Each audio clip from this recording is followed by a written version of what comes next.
Now, free speech champions are a group of young people who are committed to making the case for free speech on university campuses in a way that makes sense to their peers. They say they create a space for free thinking in which there are no forbidden topics. The project says they help young people develop their ideas, express their voice and collaborate with and support individuals, groups and organisations from across the social, political and ideological spectrum. And I've got two of them with me now. This is Sophie Watson and Gabriel Sartoris. Welcome, both of you. Now, I'm always very keen to talk to younger people about the state of free speech because often I find that my generation are sort of talking to each other about you guys, you know, and sort of suggesting, oh, and you hear this a lot, young people are all snowflakes, young people are all against free speech, but you're very much for free speech to the extent that you're part of this organisation. Sophie, could you tell us a bit about the organisation and how you got involved in that?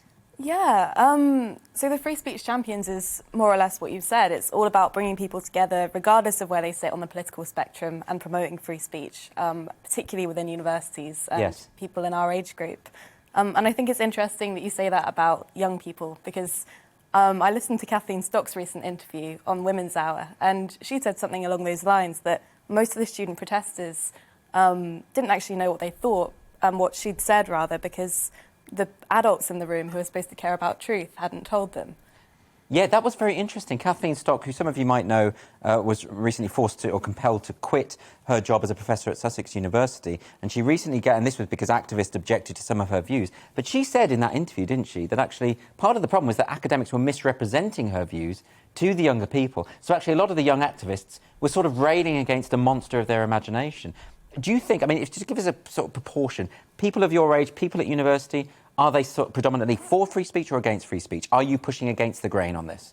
I think we do have an uphill battle, if I'm honest. OK. I think there's the vocal minority that we hear from who are resoundingly against free speech, and they tend to be concentrated in student unions and in the student press. Then there's us lot, the kind of significant minority, I think, on every single campus who are uncomfortable with that, you know, that attitude of shutting things down. Yes. I think the majority isn't in either camp.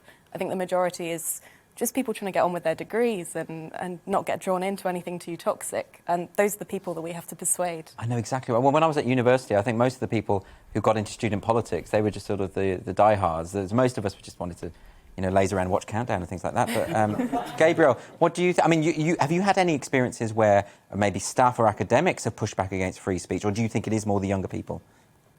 I think it's a mix of both. I have to say that, like, I was quite lucky throughout my university experience, and I was held back perhaps by some academics, but I have not been sanctioned or disciplined myself, which is something that is happening to students to these days.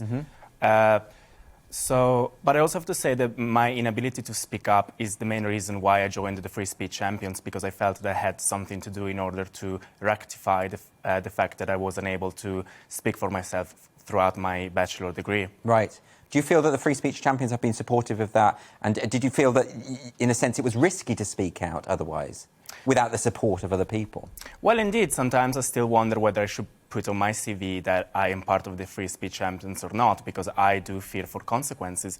However, at the same time, I do believe that as an organisation, we are there to support young people, and we are there to also set up meetups throughout the country to make sure that they can reach like-minded people. Yeah, I mean, but this is a very good point, isn't it, Sophie, that actually some people these days are saying that if you support certain causes, you make yourself something of a pariah. You can get yourself in trouble for that. And you know, we were talking just before this, and you mentioned that sometimes free speech is seen as a sort of far-right dog whistle or something like this. I mean, have you encountered that sort of attitude a lot? Yeah, I mean, when I started talking about free speech in my final year of university, I essentially lost most of my friends, or a great number of them.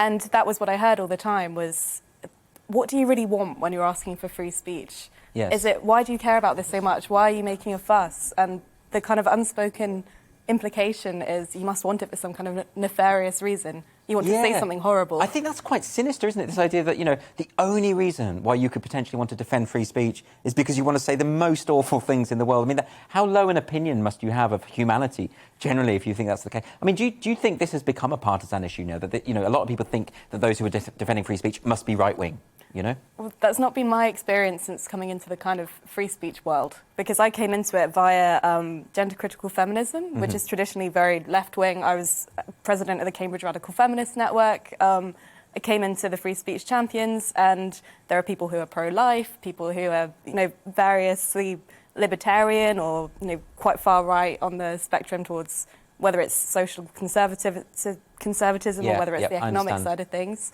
And I don't know, we all just speak, and it's so refreshing to kind of have that. That is interesting, isn't it? That actually the free speech cause tends to bring people of all political persuasions together. And you're right, I've spoken to a lot of gender-critical feminists. All of them that I've spoken to are left-wing and actually come from quite a radical left-wing perspective. But, of course, they tend to be the ones that get silenced now. Yeah. And so they've made bedfellows with conservatives, and they never would have imagined that in the past. No. And you're now, you've produced a magazine, is that right? So, Gabriel, you've produced this magazine here. This is called The New Taboo. And are you largely, I don't know if we can see that, if we get a shot of this, are you largely involved in this? Are you sort of the main person behind the magazine, or are there a group of you? That's the magazine. No, there. It's a group of us. And also, like, this theme, the magazine revolves around the theme of identity. Okay. And so we aim to have a different theme for each issue. Yes. And the main idea is that we also showcase a variety of perspectives and civil disagreement. So we often encourage students and writers or illustrators to work with us to make sure that we can showcase that we do not have enemies, we just disagree. So it's non-partisan. It's exactly. Yes. Have you had any pushback at all from people who are nervous about what you're doing, who think what you're doing is just plain wrong?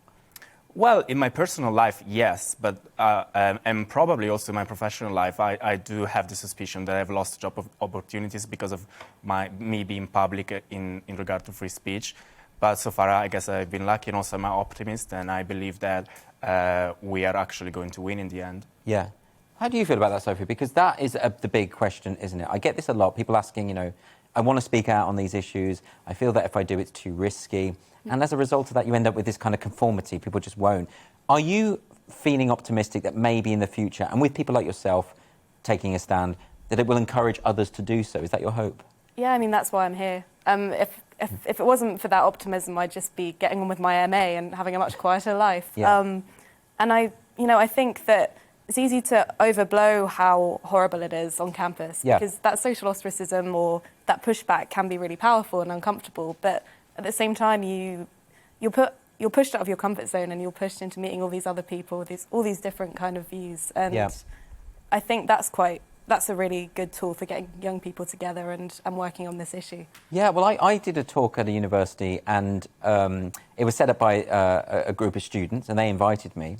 But because they were part of the international politics department, it was actually the academics who refused to publicise the event and said that they wouldn't turn up at the event, because I think they said that anyone who was critical of woke culture was against their diversity policy. I don't actually see how those are connected, if I'm honest. But it wasn't the students. The students were not necessarily in agreement with me, but they were up for the discussion. They were up for being challenged, and I thought that was great. And it did sort of challenge my perception on this. That actually maybe it's more people my age. Do you think that's wrong? I think there are intolerant people, across the generations. Yeah. I think that young people, we have this kind of specific issue of our student unions and of our student press and our universities kind of being dominated institutionally in that way. But ultimately, we're all, especially when you get to university, you're trying to sort of figure out who you are without too much of a cliche. And part of that is pushing against other people and being open to that. And exactly. Finding yourself. Exactly. As they used to say in a very Zen way. Yeah. And Gabriel, could you tell us a bit about where we can find more information about the Free Speech Champions, maybe online or something like that? Online, yes, we do have a website called thefreespeechchampions.com, and also we can be found on Twitter and on Facebook. Okay, well, do check them out. Thank you both for coming on.